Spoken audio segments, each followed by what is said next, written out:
Alis tayo ng alas 4. Helmet na gagamitin natin. Station po. Lord, guide me for this ride po. Thank you, Lord.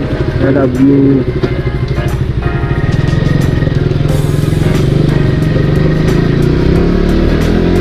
Pero bago ang lahat, kakain muna tayo ng pares. Este ng siomai kay Manong. Hihi. At dito, naramdam natin yung sipa ng dalawang siomai ni Manong. Kaya binakbak na agad natin papunta ng Tagaytay. Paranaque, Las Piñas na nga pala yung daan natin dito guys. Kasi traffic sa may bulungan. Matatraffic lang tayo doon bagsakan ng mga isda.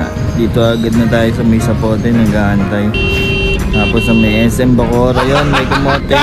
Nakago naman kami. Bakit? Dahil nga sa sobrang bilis ng biyahe, parang sinasabi sa akin ni Kuya, bagalan mo lang, enjoyin mo yung lugar. Enjoyin mo, kaya ito, huminto na muna ako dito sa mga maliliwanag na lugar. Ay, para humingaan, sarap talaga ng hangin dito sa may Dasma, lamig na. Hindi ko rin namalaya, nandito na agad ako sa may rotonda ng Tagaytay. Kaya ang aga-aga, mga 5:50 nandito na tayo. Tapos yung bukas nung store, alas 6 pa. Kaya nag-decide na ako, huminto muna ulit dito sa 7-Eleven para alam niyo na, sa long ride, mag-stretching ka muna, tamang tanga-tanga ka lang dyan, oh. Silip-silip ka na sa mga dumadaan, tas ang lamig-lamig ng hangin. Saktong 5:30, dumating tayo sa location. Sarado pa yan, pero nagbakasakali na akong pumasok. Hindi naman tayo nabigo. Babait ng mga staff dito. Pinapasok naman nila tayo, ito na yung entrance nila. Sabi ni Kuya, baba na ako, mas maganda daw doon. Eto na. Pinakamaganda. First to arrive tayo sa location. Ganda pag solo. Ang lamig. Kasi ilang minuto lang may mga dumating na rin tayong mga kasama. Sulit na sulit talaga yung chasing sunrise mo. Na para bang gusto mong tumula. Esophagus. Habang tayo'y kumakain sa hapagkainan, syempre, hindi mawawala ang iyong esophagus, mana. At dahil sa sobrang pogi natin, este ni RC, meron nagtanong na pwede magpa-picture sa kanya. Ayan sila. At eto naman talaga ang pinunta natin dito. Habang pinapanood ko yung sunrise, naalala ko yung sinabi ni Pepe Herrera. Share ko na rin para dun sa mga nakakaranas ng depression dyan. Sabi niya, depression is another term of deep rest. Sabi ko, pahinga lang tayo. Sa haba ng panahon ng pagtatrabaho natin, naalala ko, dami ko na sana talagang ipon. Buti na lang talaga, naggastos ko agad. Pet friendly nga rin pala tong lugar na to guys. Pwede mong dalhin dito yung mga animal mong kaibigan.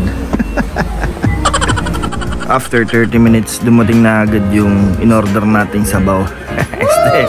Order pala nating lechon silog. Sarap din na ito guys. At ayan, habang uminom tayo ng mainit na tsokolate, sarap manood ng view. Yan naman talaga ang pinunta natin dito. Bago tayo umalis, quick tour muna tayo sa lugar nila. Ito yung mga for big groups nila, mga nipa hut.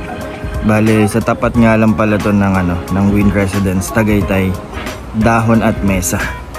Exactly 7 AM, uwi na tayo, balik na tayo ng Manila kasi maabutan tayo ng traffic. And then sobrang init naman kasi doon, kung dito okay lang, malamig dito. Kaya kayo guys, huwag kayong matakot na ituloy yung mga solo ride nyo nang walang kasama. Kasi sulit na sulit talaga yung madadaanan nyo, lalo na yung mga ganitong magagandang lugar. Mawawala yung pagod nyo syempre.